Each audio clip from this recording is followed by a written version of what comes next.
On today's episode, we sit with Indo-Canadian filmmaker Deepa Mehta. Her work is fearless, powerful, and deeply human. Each of her films tell a different story in a different way, but what ties them all together is her deep and unwavering love for her people. She captures their history, their joy, and their sorrow with honesty and grace. Her films are bold, they're visually stunning, and they don't shy away from the hard truths. This month, the Toronto International Film Festival is honoring Deepa Mehta's remarkable 30-year career with a special retrospective, screening 10 of her films from April 4th to April 23rd at the TIFF Lightbox here in Toronto. This episode could not have happened without the support of the Toronto International Film Festival, specifically Nandita Dutta from TIFF. A special thanks to her and all of them. Just before we get started, if you're enjoying the Brown History podcast and you're enjoying the Brown History feed, do consider being a patron. Your support goes a long way. Don't get me wrong, I love doing what I do, but sometimes it's not easy and it can take a toll. And when you contribute, it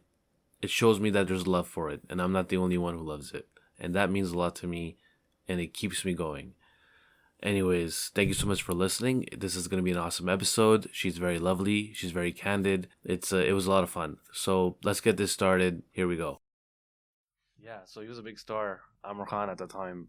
He still is a big star. Yeah. But he was like a different like big star. Yeah. Hero. He was a classic Bollywood Khan, Yeah. Shah Rukh Khan, Salman Khan, Amr Khan. Yeah.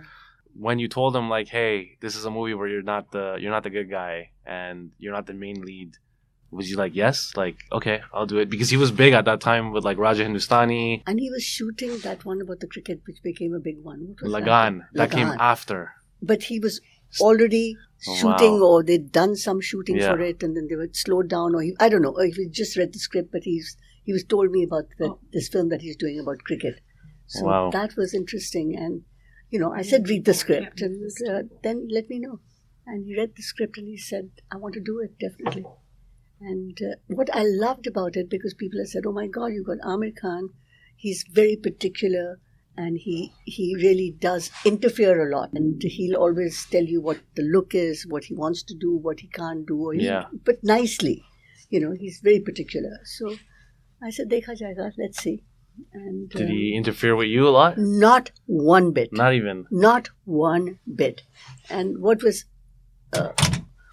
amazing on the set was that he was always the first actor on set. Wow. He'd never wait. And I said, we don't do that. You have your personal makeup person, because that's what happens with big stars and anybody in Bollywood. Yeah. That they have their own makeup person I said, we have one person, so the look is the same, or the same basis, same foundation for everyone.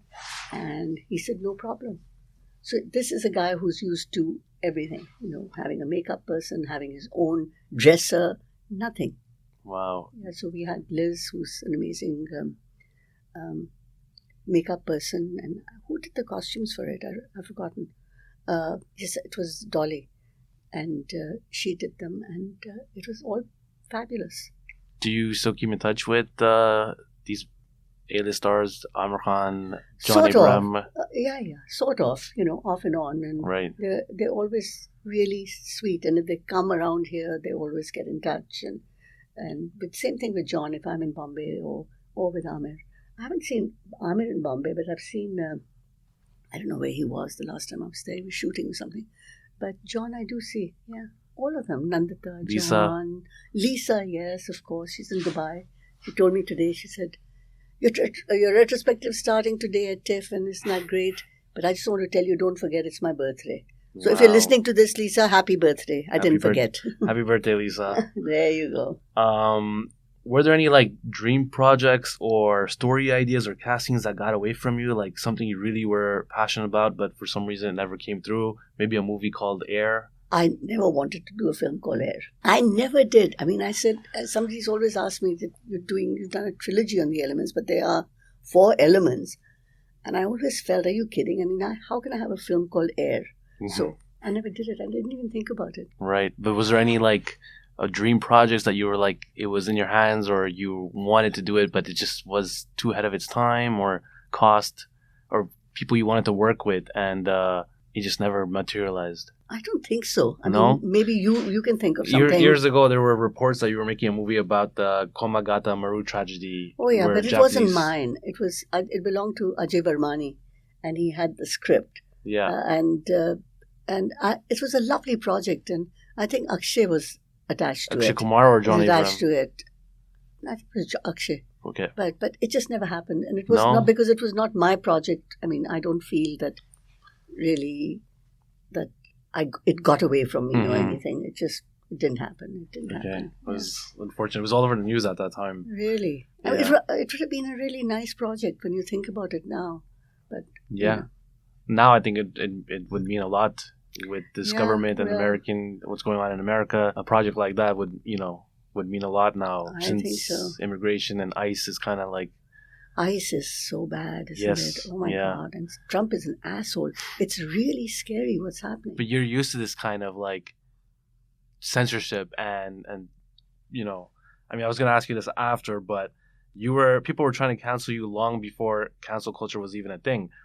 Who are the people? That's the main thing. So can you define the people who are trying to cancel me? Well, from then what I it's remember, understandable. I remember you being in the news for your success and the awards you were winning, but also at the same time of all the threats and anger and the people trying to cancel you and burn your sets. It's people. It's politicians, actually. Yes, and I was going to say that. Now, this is not just a bunch of angry people. I think at the time the government was even in on this, which was even really scary. What kept you going on? What's that fuel? Because it sounds really exhausting to constantly be pushing against systems like this. There's a wonderful book out, I think just came out. It's called Nowhere Exactly, and it's by Vasanji. And it explores the identity of immigrants, of NRIs, which is non-resident Indians, or anybody, but specifically non-resident Indians, whether they were born in Ghana or the way was, or in Tanzania, it doesn't matter. Yeah. But it's about how important is the place that you were born in, that you grew up in, and then you immigrated from. So where is your loyalty? For me, was my loyalty in India or was it in Canada? I never knew. But I always, in some form or the other, the minute I landed in India, and I go back to India very often because my family is there, I felt, my God, I've come home. There was something about the monsoons and standing on the three-wheeler scooters and this I grew up there. I was born there. I went to school there, went to university there. So it's a large part of my life. But I realized that the distance I got from it, or started getting from India, my India, I used to think of, even though I was a Canadian immigrant, was when safety came into the equation. Safety meaning when fire was released, it was insane because suddenly all the movie halls that had bought it were shut because there were riots going on, and we didn't even know who the riots were. Who were these people? They hadn't seen the film, and mostly largely it was because there were headlines in the newspaper, I remember, and saying that there are no lesbians in India. So, 1.4 billion people, no lesbians in India, whatever. Yeah. So I was in Delhi at that point, and at Regal Cinema got burnt, which is in Connaught Place in central Delhi. And I was told that there was going to be a protest that evening, and would I come for it? And I said, absolutely, against what was being done to the film. And that was an amazing, I use the word amazing too much, but that doesn't matter because it was a real window that opened about the reality of what the film had gone through, which was, it was filled with women and men holding placards, like as far as the eyes could see, holding placards that said, "We are lesbians and we are Indians." Wow.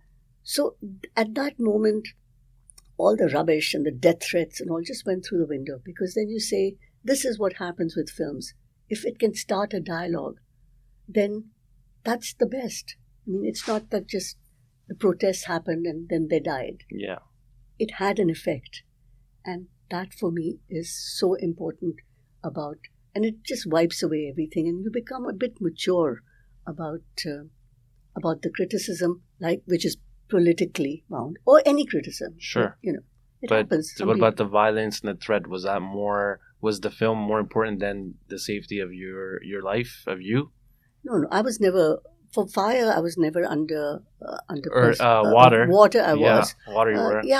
Water was worse because they threw the sets into the water, into the Ganga, and but again, it was because that time the Minister of Tourism, who in Varanasi, had said that, had asked me that morning that I really, because you know, I don't know if you know this, I'm sure you do, that you cannot shoot a film in India if you're not an Indian citizen, unless you get the permission with your script from the Ministry of Information and Broadcasting. Yeah. So they look at it with a fine-tooth comb, and if they say yes, then you have permission.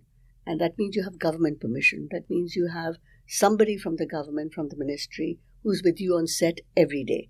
So to make sure that you don't shoot anything that is not in the script. You want to make sure that India is not...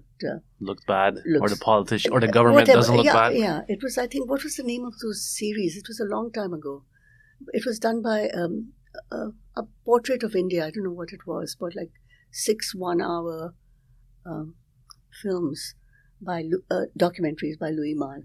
And those were really... Before that, anybody was allowed to shoot. Mm-hmm. Those were really, the government felt very detrimental in one note. So after that, it started. So we'd got the permission for water, and we were shooting away until I met the Minister of Tourism. I think we were on the 4th day of shoot. And he said, I read the script, I really like it. And he was the Minister of Tourism for UP. I've forgotten his name. And he said, yes, and how do you feel? I want to get the rights for distribution in Uttar Pradesh. I said, I'm really sorry, but they've been given out already. Mm-hmm. And he said, well, talk to the people that you've given out and tell them that I want it. And I did ask, I think it was Ajay at that point, David Hamilton and Ajay, and they said, we've already given the rights out for distribution. We can't give it to him. What do we do? So I said, sorry, next time or something. And the next day, the riot started.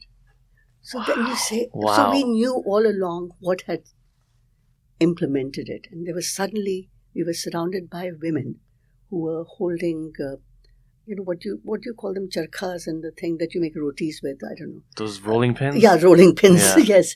And saying, what are you doing? These are widows. There are no widows in India like this. They're treated so well. And they were, it just took off from there. And then the death threat started. And then there was a man who jumped off the bridge on the Ganga in Varanasi because he said, he told everybody, I'm going to commit suicide because this film is being made. And he landed up in the hospital with a broken leg. Yeah. And then we found out that he does it for a living. It's really, he's done it like 4 or 5 times for different causes. You pay him and he jumps off the bridge in protest. So there was some unreality to the whole thing, but it was very scary because when your sets are thrown out, where your wonderful actors like Nandita and Shabana are sitting there with their heads shaved because it needed them shaved. You feel so helpless because my daughter was really afraid because of the death threats I was getting, and they were real effigies being burned. And it's no joke. I didn't go back to making water for 5 years. It took me, that had a lot of effect on me. And I remember sitting, I think it was, I don't know what flight it was, maybe it was an Air France flight from Delhi to Toronto where after all of this, and I just couldn't take it, and David, who's my amazing producer, said, you must come back to Toronto because it's dangerous. Wherever I'd go, I'd be surrounded by cops and security guys, and and it was just awful. And I was at home when it was affecting my parents, who were so worried about me. And so I came home, and I remember putting on the seat belt. I don't know. I think it was Air France. I don't know. There was no Air Canada flight then, and just saying, "Oh my God, I'm going home." That's the first time it hit me that safety was perhaps equated for me with what is home. I'd never thought of Canada as home till that moment, and that moment of safety. What struck me at the time was that even though your stories are deeply Indian, some of your movies weren't actually released in India. And Water, for example, was Canada's entry to the Oscars. Yes, I know. What does that feel that like you're telling a story so rooted in a place, only to have that place systematically rejected or resisted? Does that ever, I guess, make you question like, who am I making this movie for? I think that I must tell you, I mean, everybody's different, but I don't ever think of the audience when I'm making a film. So it never strikes me, am I making it for NRIs, first generation, second generation, or for Indians in India, or all the non-resident Indians in the world. I don't even think like that. You're making it for yourself. I'm making it because I believe in the subject. So I believe in the subject. So I'm making it for the subject and myself. And once I make it, then let there be a dialogue. So in that sense, it has not affected me from making my films, or because I feel that, I don't know if I told you, my father was a film distributor. Yeah. And he said one thing, that when I told him I'm not going to continue my philosophy honors for my master's or something in Delhi University, and I really want to make films, he said, Beta, if you want to, but remember there are two things in life you will never know. And I said, what are those, Dad? And he said, one is you'll never know when you're going to die, and the other is you'll never know how a film will be received. And that, I laughed at it at that point, but it is so true. And that has liberated me from, not completely, but a lot from expectations. When you were going through these controversial, I guess not controversial, violent threats and all these things were coming at you, did the A-list actors in Bollywood voice their support for you? Yes, they did. In fact, it was while we were in Varanasi. Shabana was very instrumental in talking about it, and Shah Rukh Khan, Shah Rukh Khan. I don't know about Salman Khan. Shah Rukh Khan. The person who was always there was Mahesh Bhatt. That was very interesting. And who were the other actresses? There were many actors and actresses, but I remember Shah Rukh for sure, not Salman. And who were the other ones? I don't remember, but they were there. And some Mahesh actually came to Varanasi to be there, to be of support. Wow. Yeah. Built a career telling often uncomfortable truths, and you've done it mostly outside the Bollywood machine. Mm-hmm. Was there ever a moment you thought that maybe, I should step into this world and just wanted to make like Doom 4 or something? And if not, what kept you away? I heard that you watched Bollywood Wives. Because it was such fun. Did you ever look into that world and think, maybe I want to be in this party? Not at all. No. I mean, I'm not making fun of it. It's just like any reality show. It's so, I don't know, it was so wonderfully funny. I thought it was hilarious. But, parties and they're winning awards. It's like a little family. Did you ever consider like... Not even for a second. Not even for a second. I mean, not because I'm putting it down, but even growing up, I never had, though I grew up with Bollywood films because of my dad, I never thought that this is something that I wanted to do or be a part of. I was, I guess you call it cinema snob. I mean, I grew up on the cinema, personally on the cinema of Satyajit Ray, Ritwik Ghatak, and then later, Shyam Benegal, and Govind Nihalani. These were really fine filmmakers. Mm-hmm. For me, those are I guess what you call parallel cinema. Yeah. That is the one that I really admire. What about cinema now? What about this streaming movies and this new world that's emerged? I mean, there's some that are really good. I mean, there's no question about that. And there's some actors who are, I think, superb. There's this guy who I think is really good. I think Alia Bhatt is a fabulous actor. I think Deepika Padukone is wonderful. I think Huma Qureshi, who I worked with, is just really good. And there's, what's his name? Vijay Verma, I think. Yeah. He's a really fine actor. So there's some...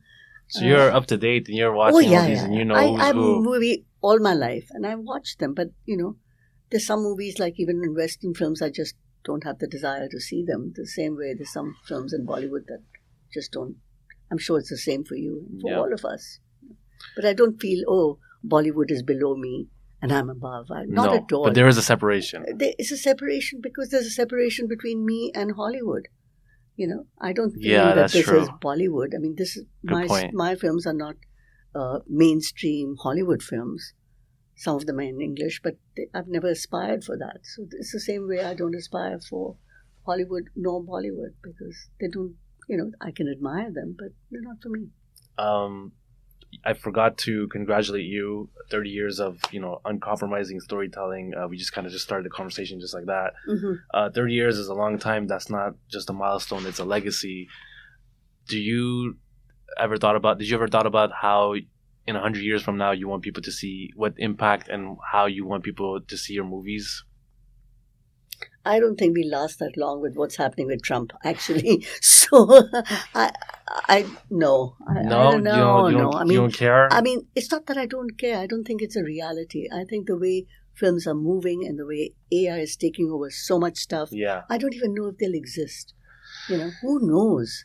Is AI a fear? Is AI something you worry about? No, I know I don't worry about it, but I know that it's a distinct reality. Yeah. And I think when Toni Morrison said that all art is political, I really believe that. So I think politics, whether affect our art or we want to interpret things, or especially I feel that my films are quite political. They are. And it's not that, okay, I'm going to sit down and write a political film. It is what interests me as a human being.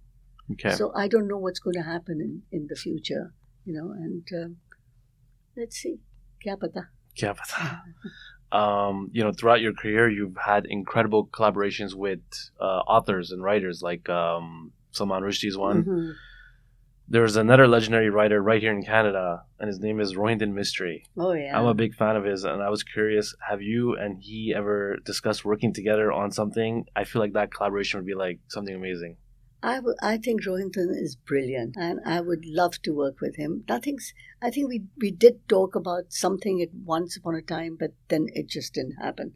I think he's absolutely brilliant. Oh, what was it? I was supposed to do a film, which was done actually.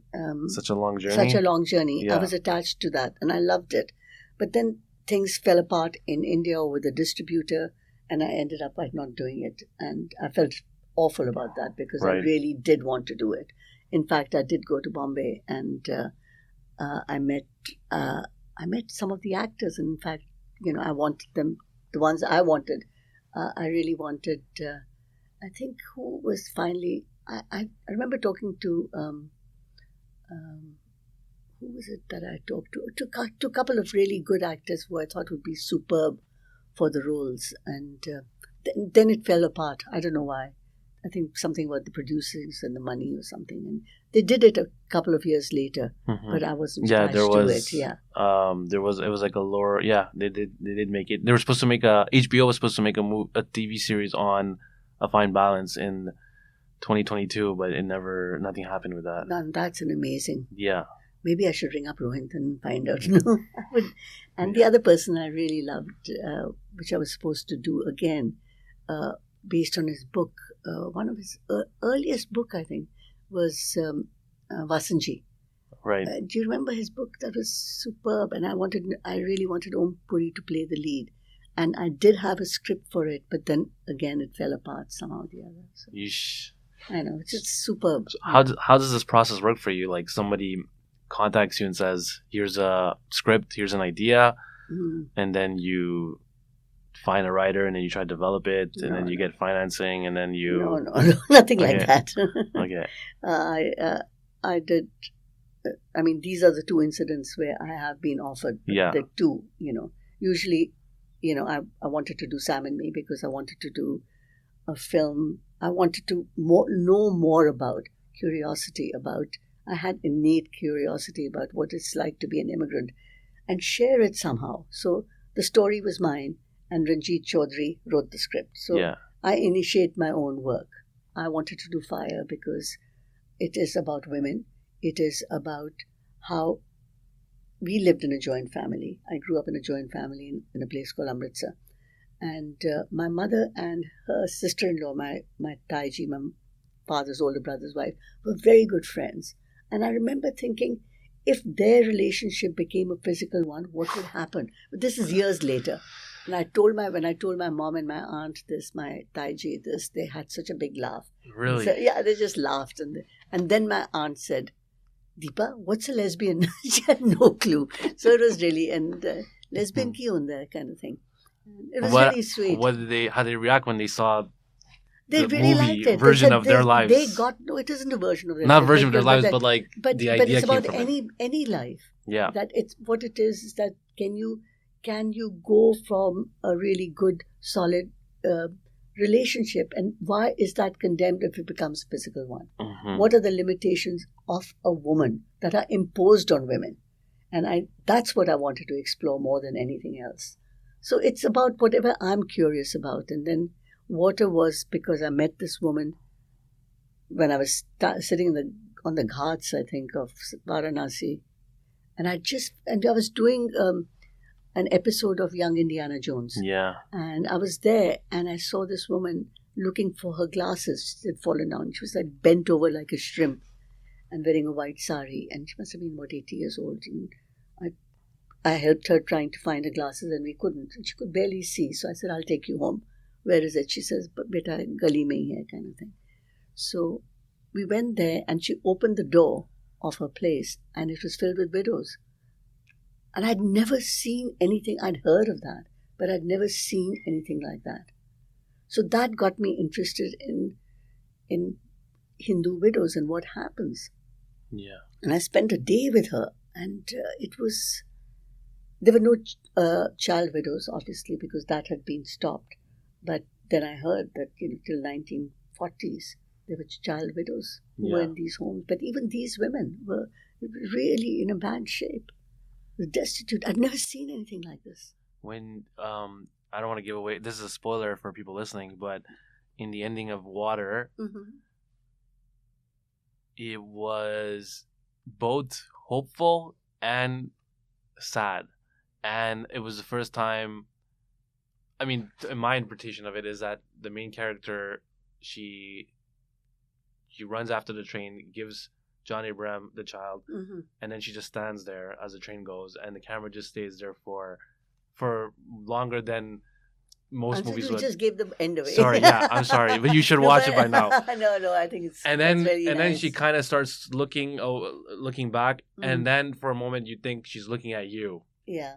How can we unpack this ending, because I've always loved that ending, and I always wonder is it because she's looking at me, the audience, asking us what are we doing, or like do something. Yeah. How did was planned, that scene, or was... Yeah, it was, because I love working with Seema Biswas. I think she is one of the most brilliant actors in India. And we thought about it, and I said, and I thought to myself, and we discussed it about, it has to go from a feeling of relief and that she's done something good by giving Julia another opportunity for life. Yeah. And so then, what else is she thinking? And we thought about that in workshops and things like this. And Seema came up with the idea. She said, I really think, Deepaji, that I want to ask the world, what did you think? Do you think this child should remain here? Or do you think we should all remain here? So I thought that was a fantastic idea without having to... She thought maybe she should have a conversation with somebody who's standing there. And I said, don't have a conversation. Just think about it and look at me. Don't look at the camera or anything. I was standing next to the camera, and ask me the question.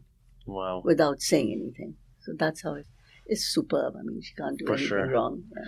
I hope you're going to come and see it again. Yeah, I will, for sure. Okay, that's I'm going to cool. bring my wife hasn't watched it. She hasn't? No, Oh, I'm going to depress her for a bit. But it is liberating. It is. Also. It is, yeah. Heaven on Earth. Hmm. I feel like that is a very underrated movie, because the last movies were really big sets and in India. This one was like a very intimate project, and it was right here. It was just based on this woman renting in this house that she doesn't really they're all struggling, and we see like the immigrant struggle in a very microscope view of the stress and everything. How did that project come about, and how did you decide on Preeti Zinta being chosen as this woman who's going through this tough situation? It was interesting because Water had just been nominated for an Oscar, and I was in LA, and I'd met the amazing Martin Scorsese I think at a festival in Marrakesh or something. Right. And he loved Earth. And he loved it so much that he asked me to be on his advisory board for revival of films. So we didn't become friends or anything, but we were always in touch. So when I was in LA, he said that he would really, he was doing a project and he really wanted me to direct it. And it was Queen Victoria, Young Victoria or something. Okay. And I read the script and I thought it was a good script, but it wasn't for me. Okay. Because I can't relate to, when I think of queens and kings, I get really mad because I'm so anti-colonization. Yeah. So That's it was funny. really good, but I said, I think it was King, Mr. King or something. Anyways, a big production house. And I guess it never came through because I said no. He never made the movie after you. No, he made it. Young he Victoria? made it with he made it with a wonderful Canadian director, French Canadian, who's dead now, Jean-Marc Vallée. Okay. He did it. So that's great. He became a big star in Hollywood, but I wasn't interested, And maybe I would have made as good a film as he did, who knows? Or better. I Who don't knows? think so. But you had opportunities like this, and Yeah. then. But I was so into making Heaven on Earth that actually I couldn't even think about something like, Young Victoria or something. Right.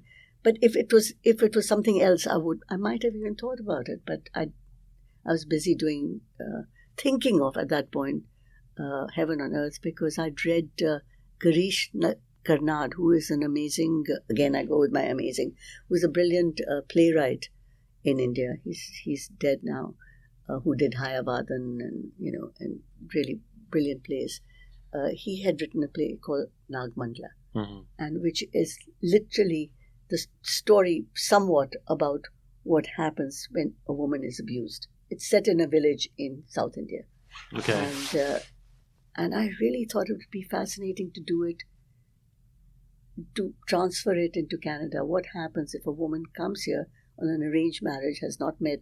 It happens a lot, even now. Yeah. In Toronto, especially. Toronto, absolutely. People are working really hard here and trying to pay their rent. And every time I drive by Brampton, I think of that movie because there are people who are renting and they bring their parents and it's not that fun for them. No, and they're it struggling. isn't. It's and the struggle of that was something. And also the idea that you get a young woman who comes in all the way to Canada and she's really excited. She feels she's coming to foreign, and kind of thing. And she gets here and she gets into an abusive relationship in a joint family. And she has nobody to turn to. She doesn't know that there's shelters available. She has no idea. She doesn't have the language. And what would she do? So that, again, is a question that I put myself, and that's what drives me to do my films, is curiosity. So curiosity about this made me really delve into what happens in the community. Yeah. And it's my favorite film of mine. Really? Yeah. It's and I met Preeti, I think, at a film festival somewhere. Maybe it was in London. I don't know. I don't remember. How'd you get her to? Why'd you decide on her? Because there was something about her which I think is very alive. Yeah. She's sparkly, and I thought, what would she be like if her sparkle died or was killed? You really have to feel that. How we can actually, erode somebody's life out of them. And if they have nobody to turn to, she doesn't have a parent, she doesn't have anybody. What would happen? An imagination takes off. And I think she's a very imaginative actor. And so I think I met her and I liked her. And she said, I want to work with you. And I said, I'd like to work with you too. Then I offered her this and she just jumped at it and came. And the movie also has like these mystical elements to it. Yes. Was that a tough decision to make because you haven't made any films before that had like a kind of like a. They all do to a certain extent. This was more obvious. This is more obvious aesthetically because obvious. this is also a part of what Girish Karnad had done. Yeah. And also and the play that I saw was Nagmandla, which was done by a very dear friend of mine who's a theatre director in Chandigarh. And she'd done Nagmandla and her at the theatre company, it's called Company. And she'd done it in Punjabi. So I really was taken in by the thought of doing the film also, even though it's based in Canada. And we did get money from NFB. They were a part of it. And I think, I don't know, Telefilm maybe, because it was set in Canada. I had never gotten any money for fire, earth or water from anybody in Canada. So no government money. But yes, but I did get money for the second water, which was very nice. Okay. Yeah. But that was from Canada, from India. Canada. No, from Canada. But the first water was from India. Okay. The money was from India. Okay. And earth was the money They lost that money. Everybody lost money. Yeah. David Hamilton, who's my producer and my partner, he put in all the money for fire because nobody would give me money for fire because they said it's not a Canadian film. Till TIFF, actually. TIFF saw the film. David McIntosh and Cameron Bailey saw the film, and they said we wanted to open Perspective Canada, which was like, wow, because everybody had told me it's not a Canadian film. And there it was. And it was amazing because to get a call from nowhere from, I think it was David McIntosh. And yeah, it was David McIntosh and it was Cameron. When you got nominated for an Oscar, when your movie got nominated for an Oscar, yeah, was there before and after? Like, did things change for you after that? Oh, I got so many offers, from Focus Features, and that's the one I got it from. Martin Scorsese. There were many offers from Hollywood. Okay. Yeah. What are you working on now? Like, do you have any projects coming up? And the last question would be, name me 3 books you'd recommend to the audience, to the listeners. 3 books I would recommend to the audience. One is, please read Vasanji's. Especially if you're struggling with what your identity is, even though you might be born here, but as people of color or anybody, who are we? Are we more Indian? What do we take from India? Can we embrace Canada, or will we always be Indo-Canadians? I think it's a superb book about identity. It's called Nowhere Exactly. Nowhere Exactly. Yeah. That's another book that I'm reading, and the other, what am I reading now? I started reading Albert Camus, who's The Plague. No, not Stranger. I love The Plague and the Stranger, but it's his incomplete autobiography. He died young, I think. He died young. He died very young. And it's again fascinating. And the reason I find it fascinating is because he is caught between Algeria and France. Yeah. All these people who are like lost like me. I really feel I am. Those are the ones I relate to. And then I realized that's why Nowhere Exactly has such resonance for me because of what it's saying. And then I'm reading Thomas King's latest book. I just bought it yesterday, which is again about what it's like to be an Indigenous person here. Because this is a really big theme in your life. It is. It's the only theme I have. So it's kind of boring, but that's mine. Your daughter, I think, was raised here. She was born here. And she's half white Jewish and half. Does she relate to you? Or does she have her own themes? And she has her own themes. I mean, she doesn't want to have anything to do with film. She loves film, but she doesn't want to have any. I'm very proud of her. She's the director of all arts at the Barbican in London. Wow. So she's really into plays and literary and theatre, and also the politics of what is happening with culture right now, because all culture is being threatened. And all art is under threat. And freedom of speech. And freedom of speech and diversity and how to embrace it. But to embrace it with not forgetting that it's so important to embrace it because it's been sidelined for so many years. But it's also important to, and I believe in that as well, that it should be, let's not forget merit in the equation. Merit, yeah. Any exciting projects coming up? Yeah. I'm working on on 2 projects. Let's see which one comes first. I think there's one called Forgiveness, which is based on Mark Sakamoto's book, which is about he's half white and half Japanese, and it's based on his grandparents, who were one set was Japanese, who landed up in the internment camps here in Canada, and the grandfather, who was white, ended up in a prisoner of war camp in Japan. This is after the Second World War, and how the families came together with a lot of trepidation and a lot of fear. Wow. Of because both the families are carrying baggage of what happened to them by the other culture or other people from the other culture, and how important it is to get to a point where we have to embrace the other as opposed to reject it. So I'm absolutely anti-Trump, because I think to embrace the other is the most important thing in our lives. Wow. And the second project? Oh, the second project is a project called Trolokia, which is based in India. And I'm really excited about that. It's being written by one of the finest writers, I think, in India, called Juhi Chaturvedi. She's written some fabulous scripts. She wrote Piku, and she's really good. Piku was good. Yeah, she's really good. And it's about it's based on a true story about a prostitute in the late 1800s after the Indian Mutiny in Calcutta. Yeah. And how she became a serial killer. So that for me is fascinating. She was killing white soldiers, or she was killing No. Indians? She was killing Indian women. Oh, really? Yeah. Oh, I mean, wow. if she was killing white soldiers, it's still not good, but I would have thought she would be a heroine. It's nothing simple. Yeah. It's like what drives somebody to kill, and without trying to justify it. So. Okay. Yeah. That sounds really exciting. It's very exciting, yeah. What does the 1857 have to do with this? I guess after there the more 1857. security and more... No, it was like the complete letting the brown people, just keeping them under lock and key, because they were so apprehensive about what happened. Right.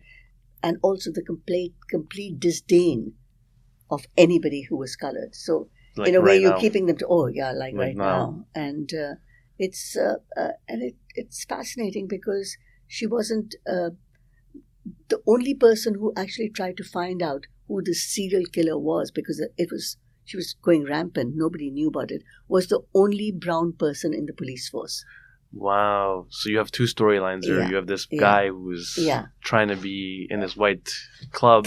Exactly, and he was totally dismissed by the white club. But For sure. for him, it was not trying to prove anything to the white club, but it was trying to find out who was doing this and why. Wow. Because it's his job. It's his duty. Yeah. Thank you so much for this. This You was are an honor. welcome. I cannot wait to see your movies in the big screen this time with my family. Oh, that's great. Anything else you want to add in? Anything you want to I'm say? I'm so glad. I have a question. The question is, how did you start this? This is so good. The brown issue thing? Yeah. I think I was like you. I was stuck in the middle of 2 cultures, and Pakistani Canadian, and I wanted to know more about my roots. I wanted to know where I'm from and where I stand here. I read somewhere in Greek scripture that like the first step to be happy is knowing yourself. Mm-hmm. And I felt like I didn't really know where I stood in this world. So I started to learn about it, and I would post about it. Mm-hmm. And every time I learned something, I would post about it, and people just started messaging me. Like there was this diaspora hunger. Mm-hmm. Messages poured in, people saying thank you so much. I don't know how to teach my kid about my culture. I don't know how to navigate through this world. Like there is this like hunger, and it just kept going, and the subjects got more complex.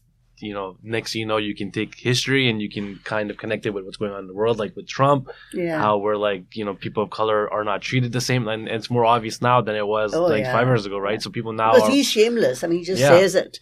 And in this situation, if you have kids or you're trying to be in your corporation, your job in politics, knowledge is probably your best weapon to go against this. And we don't have enough books, and Bollywood isn't really the best teacher. No, it isn't. But Pakistan makes really good films now. Did you see Joyland? Yes. What Beautiful. a fabulous film. Yes. I mean, there was another film which is, I think, the counterpart of it in India called Agra, which is also good. Yeah. And then we have a Canadian Pakistani filmmaker here called Zarar Khan. Have you seen? No, never seen it yet. He's made one film and it's superb. So Wow. just see that. And I mean, I think that there's so many really fine Pakistani films that are just starting to come out. But anyways, okay. This is great. Chalo. You're Thank you probably so much. thirsty. There's just water here. Oh, I forgot to have it.